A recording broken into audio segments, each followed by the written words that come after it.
In an age when air travel is getting increasingly uncomfortable, shrinking seats, expanding fees, we have an exclusive inside look at an alternative way to fly.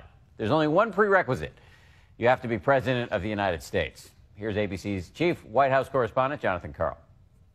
This is on the president's reading list?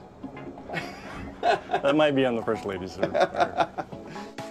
Inside Air Force One, it seems a diverse reading selection from Life and Style to the latest Sports Illustrated. And on board, some of the finest food you can get in the air. And check out those table settings. We've seen it in movies as a giant moving target. Get off my plane. Does this look familiar? The flying Oval Office, nearly identical to the on-set version in House of Cards. So you want me to forgive you, to say that it was okay? But tonight, for the first time under President Obama, we're taking you on an exclusive all-access tour of Air Force One. We are already on a military base, but we are about to go to a base within a base, one of the most secure military facilities in the world. This is where Air Force One is housed. Colonel Dave Banholzer is the Air Force One commander. If you wouldn't mind handing your cell phone over to our security guy here, just because we're going into a more secure I don't area. usually surrender this thing anywhere, so that's Our first stop, the kitchen, where military chefs prepare some of the best meals in the sky. So how do you ensure the security of this food? Once it leaves here, we're going to vacuum seal. We're going to make sure it's in our containers in our area. Today's menu, quinoa salad, hints at the healthy influence of Michelle Obama. Is the menu a little different when the First Lady's not flying? Because we know the President's... I can neither confirm nor deny. Just down the hallway, a stunning reveal. That's quite a sight. Welcome to Air Force One. Massive and spotless, every inch polished by hand before every flight. On the main deck, our tour guide, Chief Master Sergeant Rob Nation.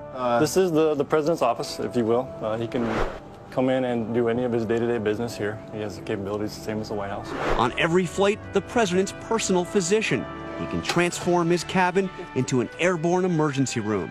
We have defibrillators, we have suction devices, we have IV pumps. Down the hall, the flying situation room where the President can address the nation, the press cabin. This is my usual seat on Air Force One. And finally... Yes, sir. You'd like to see the business end of Air Force One? Yeah. Come on in. It's a tight fit. Please have a seat.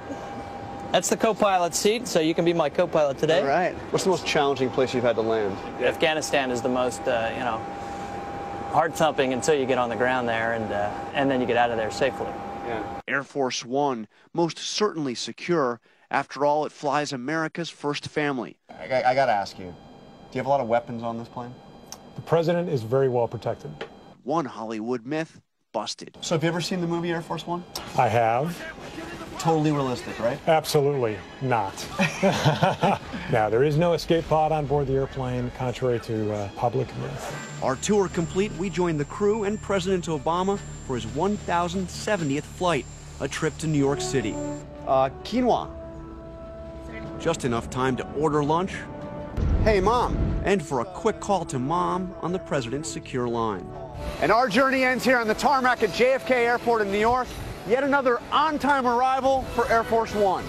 For Nightline, I'm Jonathan Karl on Air Force One.